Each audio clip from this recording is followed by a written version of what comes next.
ఈ మనోహరి అయితే బాగీ కాలు విరక్కొట్టి ఒక రకంగా మంచి పని చేసిందనమాట. ఈ రకంగా బాగీ అయితే అమర్‌తో సేవలు చేయించుకుంటూ అమర్‌కైతే భలే దగ్గరైపోతుంది. చూడ్డానికి భలే ఉందనమాట. ఇంక అసలు ఏం జరుగుద్దంటే బాగీ అయితే బెడ్‌రూమ్‌లో ఒక్కతే కూర్చొని ఉంటదనమాట. రాతోడైతే వీల్ చైర్ తీసుకొని బాగీ రూమ్‌కొస్తాడు. మిస్సమ్మ సార్ అయితే నిన్నైతే ఈ వీల్ చైర్‌లో కూర్చోబెట్టుకొని గార్డెన్‌లోకి అయితే తీసుకురమ్మన్నారు అనేసి రాతోడు అంటూ ఉంటే, అసలేంటి రాతోడు ఆయన అసల? అయినా కానీ నా పనులన్నీ దగ్గరుండి చేస్తానని చెప్పి ఇప్పుడు నిన్ను పంపించాడా? ఆయనే వచ్చి నన్ను ఎత్తుకొని అయితే గార్డెన్లోకి తీసుకెళ్ళాలి అనేసి మిస్సమ్మ అంటూ ఉంటుందన్నమాట. అయినా కానీ మిస్సమ్మ నువ్వైతే కలలు కనద్దు, అయినా కానీ అసలు ఈ వీల్ చైర్ ఉండగా మా సార్ అయితే నిన్ను ఎలా తీసుకెళ్తాడు అనేసి రాతోడు అంటూ ఉంటే, బాలే ఐడియా ఇచ్చావు రాతోడు అని చెప్పేసి మిస్సమ్మ అయితే కష్టంగా ఒక్కాల మీద లేచి నిలబడి ఆ వీల్ చైర్ని మడత పెట్టి ఇంకా చూడండి కప్బోర్డ్కేసి ఆ వీల్ చైర్ని అయితే బాగా కొడుతుందనమాట. మళ్ళీ ఆ వీల్ చైర్ని బాగా నేలకేసి కొట్టేసి ఇంకా అక్కడ పడేస్తానమాట.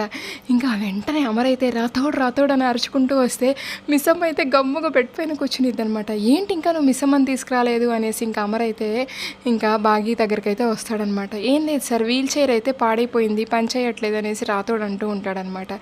అదేంటి ఇందాక బాగానే ఉంది కదా అనేసి అమర్ అంటూ ఉంటే, ఏమండి అది డిఫెక్టివ్ పీస్ అండి అనేసి ఇంకా బాగీ అంటదనమాట.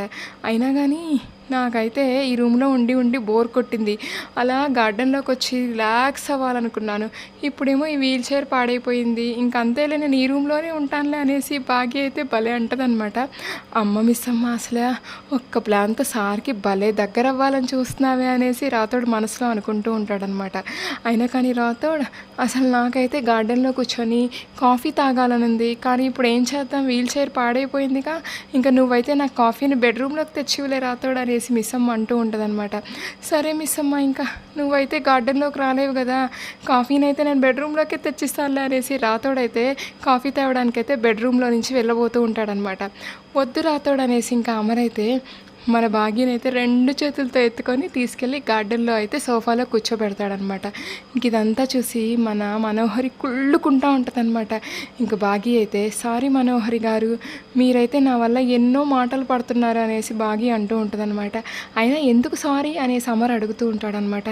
ఏం లేదండి, అసలు మనోహరి గారు కదా మిమ్మల్ని పెళ్లి చేసుకోవాల్సింది, మనోహరికి బదులు నేను పెళ్లి చేసుకున్నాను కదా, అందుకే అసలు ఇంకా మనోహరి అయితే ఏ సంబంధాలు వచ్చినా పెళ్లి చేసుకోకుండా మిమ్మల్ని పెళ్లి చేసుకోవాలనే ఈ ఇంట్లో ఉందని, అలాగే నా అడ్డు తప్పించుకోవాలని చూస్తుందని అందరూ అనుకుంటున్నారండి అనేసి బాగి అంటూ ఉంటుందన్నమాట.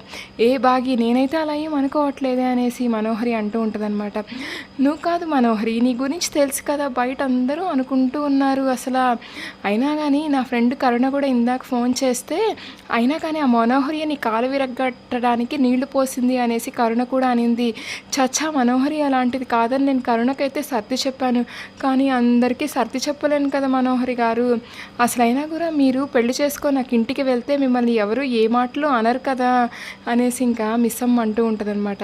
అవునవును బాగి, అసలు మనోహరికి అయితే పెళ్లి సంబంధాలు చూడమని, త్వరగా పెళ్లి చేయమని అయితే నేను అమ్మతో మాట్లాడతాను అనేసి అమర్ వెళ్ళిపోతాడనమాట.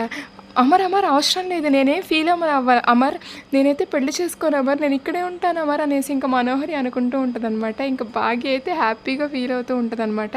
ఇంకా నెక్స్ట్ ఏం జరుగుతుందో చూద్దాం. Thank you.